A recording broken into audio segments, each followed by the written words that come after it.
Right, today we are looking at some easy guitar riffs, rock guitar riffs. So we're looking at the backing track we were playing was simply a 12 bar blues rock type thing. It was in A. So looking at the fretboard, up on the 5th fret, A, and if we come all the way over to the other side, also A. Okay, so we're looking for this high A here, and the three chords, if we pick out the three chords and look at it in notes, we've got A, and then switches the, okay, and then it goes up to D, this is up in the 10th fret, and then it's E, up on the 12th fret, okay, a whole octave above the open string, high E. Okay, so that's the three chords.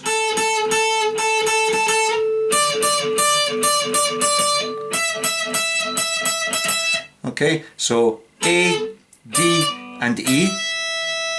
And what I was doing there in the little demonstration was I was picking the first and second string, just barring them over with my index finger and playing them both together, and it makes a nice little chord. Okay, and then up to the 10th fret, and then up to the 12th fret.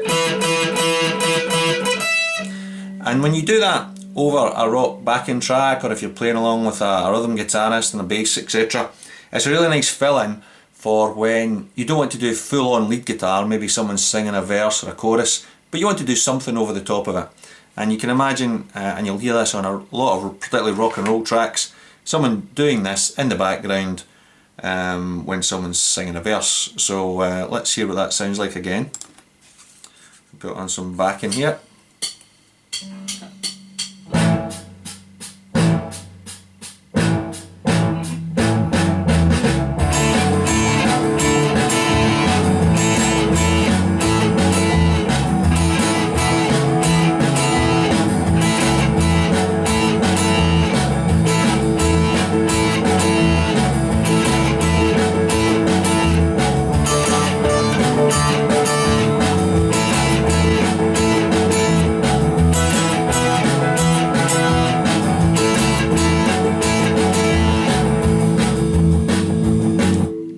Okay, so that's the basic bit. Now to add a little more to it, you take the two strings and we're going to add this third string in here, and instead of playing it all together, we're going to do index finger on the third string and go. Okay, so it should sound like this, and all I'm doing is starting off on the 3rd string, 5th fret, and then hammering on this finger here onto the 6th fret. Okay, I'm only plucking it once and hammering on. If you can't do that, you can try plucking both, but doing it at speed is better if you hammer on. And then from here you're rolling down to these two strings here and playing them just as you did the first time, so it sounds like.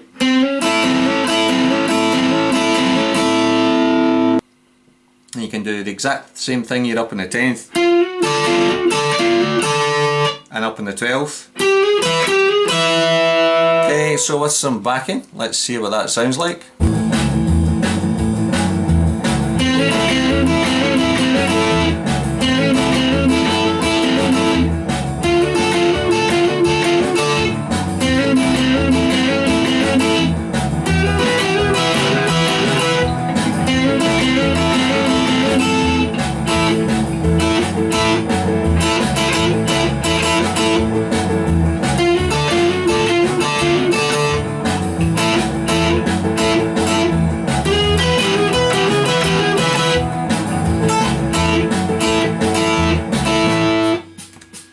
Okay, so you can see you can mix the two together. Okay, so the third thing you can do around about this is you can mix it up with starting here and then down on these two strings here Okay, so if I'm on the 5th fret here, I'm going up to the 7th and I'm playing the 2nd and 3rd string.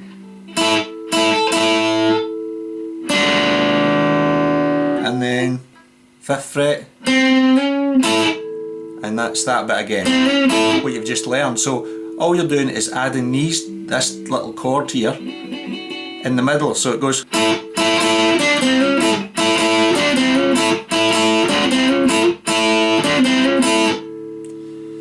Okay, so again you play the same pattern up on the 10th and up on the 12th with some backing. Okay.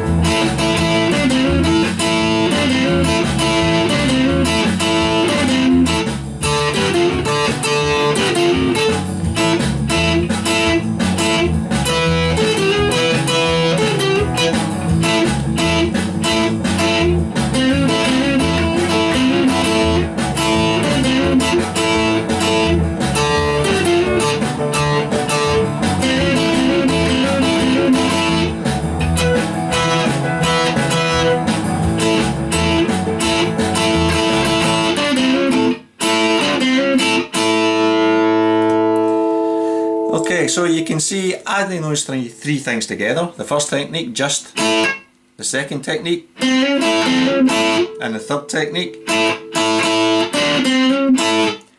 you can put together a nice little set of beginning to sound like lead guitar type riffs, little fill riffs that will make your rock and roll type guitar sound a lot more full.